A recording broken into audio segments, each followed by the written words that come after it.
Just ಒಂದೇ ಒಂದು ಮನವಿ ಮಾಡಿದ್ದಕ್ಕೆ ಎಂಟೈರ್ ಸೆಟಪ್ ಚೇಂಜ್ ಆಗಿದೆ. ಓಕೆ, ಒಂದು 25 lakhs ಅರೌಂಡ್ ಖರ್ಚು ಮಾಡಿ ಟೋಟಲ್ AC ಆಗಿರ್ಬೋದು, ಸೌಂಡ್ ಸಿಸ್ಟಮ್ ಆಗಿರ್ಬೋದು, ಸ್ಟೇಜ್ ಆಗಿರ್ಬೋದು, ಎಲ್ಲವೂ ಕೂಡ ಕಂಪ್ಲೀಟ್ ರಿನೋವೇಷನ್ ಮಾಡಿ ಹೊಸದಾಗಿ ಎಲ್ಲ ಸೆಟಪ್ ಮಾಡಿದ್ದಾರೆ. So thank you so much. ಒಂದ್ಸತಿ SSIT ಕಾಲೇಜ್ ಮ್ಯಾನೇಜ್ಮೆಂಟ್ಗೆ ಜೋರಾದ ಚಪ್ಪಾಳೆ ಮುಖಾಂತರ ಅಭಿನಂದನೆ ಸಲ್ಲಿಸೋಣ. ಯಾಕೆ ಅಂತಂದ್ರೆ ನಮ್ಮ ತರ ಈವೆಂಟ್ ಮಾಡಿ ಕಷ್ಟ ಅವರಿಗೆ ರೀಚ್ ಆಗಿದೆ ಅನ್ಕೊಳ್ತೀನಿ. ಸೌಂಡ್ ಸಿಸ್ಟಮ್ ಬಹಳ ಕಿರಿಕಿರಿ ಮಾಡ್ತಿತ್ತು ಪ್ರತಿ ತಿಂಗಳಲ್ಲಿ ಮೀಟಿಂಗ್ ಮಾಡಕ್ ಬಂದಾಗ, ಕರೆಕ್ಟ್? ಸೊ ನನ್ನ ಪರಿಚಯ ಎಷ್ಟು ಜನರಿಗೆ ಇದೆ? Okay, thank you. ಎಷ್ಟು ಜನರಿಗೆ ನನ್ನ ಪರಿಚಯ ಇಲ್ಲ? ಕೈ ಮೇಲ್ ಮಾಡಿ. ಅರ್ಧಂಬರ್ಧ ಎತ್ತಿರೋರು, ರೋಡಲ್ಲೆಲ್ಲ ಸಿಕ್ಕಿದೆ ಸರ್ ನೋಡಿದ್ರಿ, ಇದು ಎಲ್ರಿ ಟೈಮ್ ಅಂತನ ಪೂರ್ತಿ ಕೈ ಎತ್ತಿ. ನನ್ನ ಪರಿಚಯನೇ ಇಲ್ಲದೆ ಇರೋ. Thank you so much. Okay, so ಇವತ್ತು ಬಹಳಷ್ಟು ಜನ ನಮ್ಮ ನಿರೀಕ್ಷೆ ಇತ್ತು ಇವತ್ತಿನ ಪ್ರೋಗ್ರಾಮಿಗೆ ಮೋರ್ ದೆನ್ 200+ ಪೀಪಲ್ ಅಟೆಂಡ್ ಆಗ್ತಾರೆ ಅಂತ. ಎಷ್ಟು? 200+ ಪೀಪಲ್ ಅಟೆಂಡ್ ಆಗೋ ನಿರೀಕ್ಷೆ ಇತ್ತು. ಕ್ಲಿಯರ್? ಬಟ್ ಬಹಳಷ್ಟು ಜನ ನಿನ್ನೆವರೆಗೂ ಅಟೆಂಡ್ ಆಗ್ತೀವಿ ಅಂತ ಹೇಳಿದ್ದವರು ಇವತ್ತು ಅಟೆಂಡ್ ಆಗಿಲ್ಲ.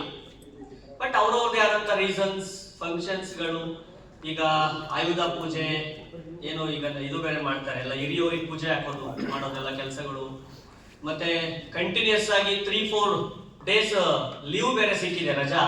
ಕೆಲಸದಲ್ಲಿರೋರಿಗೆಲ್ಲ ಒಂದು 3-4 ದಿನ ಕಂಟಿನ್ಯೂಸ್ ಆಗಿ ರಜೆ ಸಿಕ್ಕಿರೋದ್ರಿಂದ ಸ್ವಲ್ಪ ಫ್ಯಾಮಿಲಿ ಜೊತೆ ಟೈಮ್ ಸ್ಪೆಂಡ್ ಮಾಡಕ್ ಹೋಗಿರ್ತಾರೆ, ಟ್ರಿಪ್ಗಳು ಹೋಗಿದ್ದಾರೆ ಕೆಲವರೆಲ್ಲ.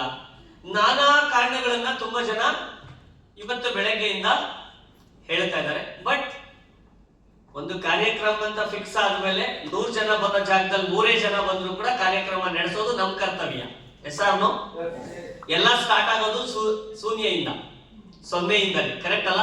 ಕೋಟಿ ಸ್ಟಾರ್ಟ್ ಆಗೋದು ಕೂಡ 0ಇಂದನೇ. ಇವತ್ತು ಇಷ್ಟು ಜನ ಕೂತಿದೀವಿ ಅಂತ ಅಂದ್ರೆ, ಇಷ್ಟು ಜನದಿಂದ ಪ್ರಾರಂಭ ಆದ್ರೆ ಮುಂದೊಂದು ದಿನ ತುಂಬಾ ದೊಡ್ಡ ಲೆವೆಲ್ಗೆ ಹೋಗುತ್ತೆ. ಎಲ್ಲಾವುದು ಸ್ಟಾರ್ಟ್ ಆಗೋದು 0ಇಂದನೇ. ಬಟ್ ಇವತ್ತಿನ ಕಾರ್ಯಕ್ರಮ ಇಷ್ಟು ಜನದಿಂದ ಸ್ಟಾರ್ಟ್ ಆಗಿದೆ.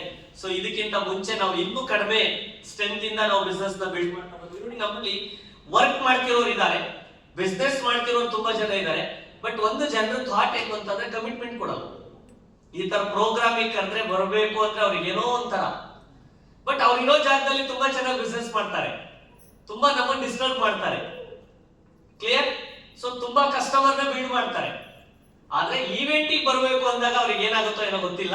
ಬಟ್ ನಾವಂತೂ ಬಿಗಿನಿಂಗ್ ಸ್ಟೇಜ್ ಅಲ್ಲಿ, ನಾವು ನಿಮ್ಮ ಒಂದು ಹಂತದಲ್ಲಿದ್ದಾಗ ಯಾವ್ದಾದ್ರು ಒಂದು ಪ್ರೋಗ್ರಾಮ್ ಆರ್ಗನೈಸ್ ಮಾಡಿದ್ದಾರೆ ನಮ್ಮ ಸೀನಿಯರ್ಸ್ಗಳು ಕಂಪನಿಯಿಂದ ಅಂತ ಅಂದಾಗ ಎದ್ನೋ ಬಿದ್ನೋ ಅಂತ ಓಡ್ತಾ ಇದ್ವಿ. ಯಾಕೆ ಅಂತಂದ್ರೆ ಜೀವನದಲ್ಲಿ ಕಲಿಕೆ ಅಂತಕ್ಕಂಥದ್ದಕ್ಕೆ ಯಾವತ್ತೂ ಕೊನೆ ಇಲ್ಲ. ಎಸ್ಆರ್ನೋ? ನಾನು 2007ರಿಂದ ನಾನು ನೆಟ್ವರ್ಕ್ ಮಾರ್ಕೆಟಿಂಗ್ ಫೀಲ್ಡ್ ಅಲ್ಲಿ ಇದ್ದೀನಿ. ಈ ತರ ಒಂದು ಕಾನ್ಸೆಪ್ಟ್ ಅಲ್ಲಿ ನಾನು ಕೆಲಸ ಮಾಡ್ತಾ ಇದ್ದೀನಿ 2007ಇಂದ. ಬಿಲೀವ್ ಇಟ್ ಆರ್ ನಾಟ್, ನೀವು ನಂಬಬಹುದು, ಇದನ್ನ ನಮ್ದೇನು ಇರಬಹುದು. 2007, 8, 9, 10, 11, 12 5 ವರ್ಷ ಒಂದು ಕಂಪನಿಯಲ್ಲಿ ಕೆಲಸ ಮಾಡಿದೆ. ಆ ಕಂಪನಿಯಲ್ಲಿ ನಾನು ಕೆಲಸ ಮಾಡ್ತಾ ಇರ್ಬೇಕಾದ್ರೆ ಬಿಗಿನಿಂಗ್ ಸ್ಟೇಜ್ ಅಲ್ಲಿ ಇದ್ದಾಗ 5 ವರ್ಷದ ಯುಗಾದಿ ಹಬ್ಬ ನಾವು ಮನೇಲಿ ಮಾಡ್ಲಿಲ್ಲ, ನಾನು ಎಕ್ಸ್ಪೆಷಲಿ.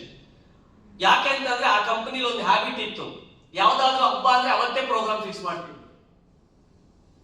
ಯಾಕೆ ಅಂತಂದ್ರೆ ನಮ್ಮ ಕಮಿಟ್ಮೆಂಟ್ ಚೆಕ್ ಮಾಡಕ್ಕೋಸ್ಕರ.